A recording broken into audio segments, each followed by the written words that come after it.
வரதட்சணை கொடுமை, கணவன் மனைவி சண்டை போன்ற குடும்ப வன்முறைகள், திராவக வீழ்ச்சி மற்றும் பிற தீ விபத்துகளால் ஆண்டுதோறும் இந்தியாவில் கிட்டத்தட்ட 60,000-க்கும் அதிகமானோர் பாதிக்கப்படுவதாக பதிவு செய்யப்படுகிறது. சென்னை கீழ்ப்பாக்கம் மருத்துவமனையின் தீக்காய பிரிவில் மட்டும் வருடத்திற்கு சுமார் 3000 பேர் சிகிச்சைக்காக அனுமதிக்கப்படுகிறார்கள். தீ விபத்துகளில் பாதிக்கப்படுவோரில் உயிர் பிழைக்கும் சதவிகிதம் குறைவுதான் என்றாலும் பிழைத்து வருபவர்களின் வாழ்க்கை மிக வேதனையாகவே உள்ளது. குடும்ப உறவுகளும் சமுதாயமும் தீ தீண்டிய இவர்களை தீண்டத்தகாதவர்களாகவே பாவிக்கிறது. செத்தே போயிடுங்கிறது மாதிரிதான் பண்ணிக்கிறாங்க.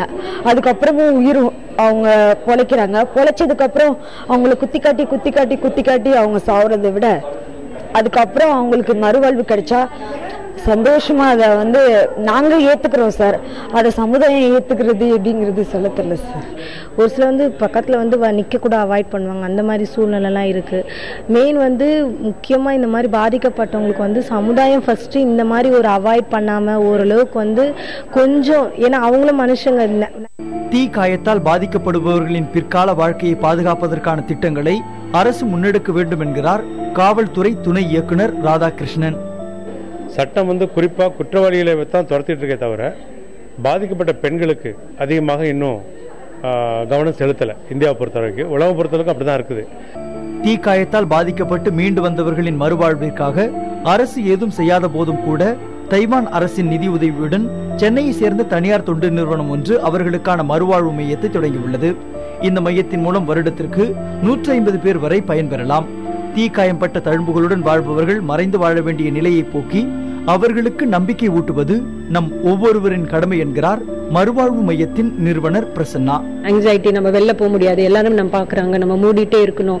ஸோ ஒரு வீட்டில் when there is supposed to be love and affection, ஒரு வீடுன்றது ஒரு குடும்பம்ன்றது எல்லாமே நல்லா இருக்கணும், நம்ம ஹாப்பியா இருக்கணும். அந்த சிச்சுவேஷன்ல இருக்கிறது அந்த மாதிரி சிச்சுவேஷன் இல்லாதனால they are further put into a situation.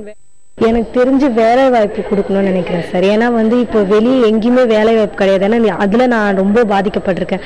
நிறைய இடத்துங்க வேலை போயிட்டு போன் கான்டாக்ட்ல வாங்க அப்படின்றாங்க, போனாக்கா வேலை இல்லை அந்த மாதிரி சொல்றாங்க ஆளை பார்த்து.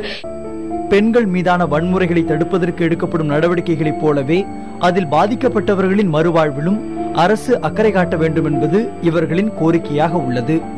குடும்ப வன்முறையினாலோ விபத்தினாலோ அல்லது விபரீத முடிவுகளினாலோ தீயிற்கு தன் உடலை தின்ன கொடுத்தவர்கள் தீவிர சிகிச்சையினால் உயிர் பெற்று வருகிறார்கள். ஆனால் தீக்காய தழும்புகளோ அவர்களை காலத்திற்கும் தழுவிக்கொள்வதால் அவர்களை சமுதாயம் தள்ளி வைக்கிறது.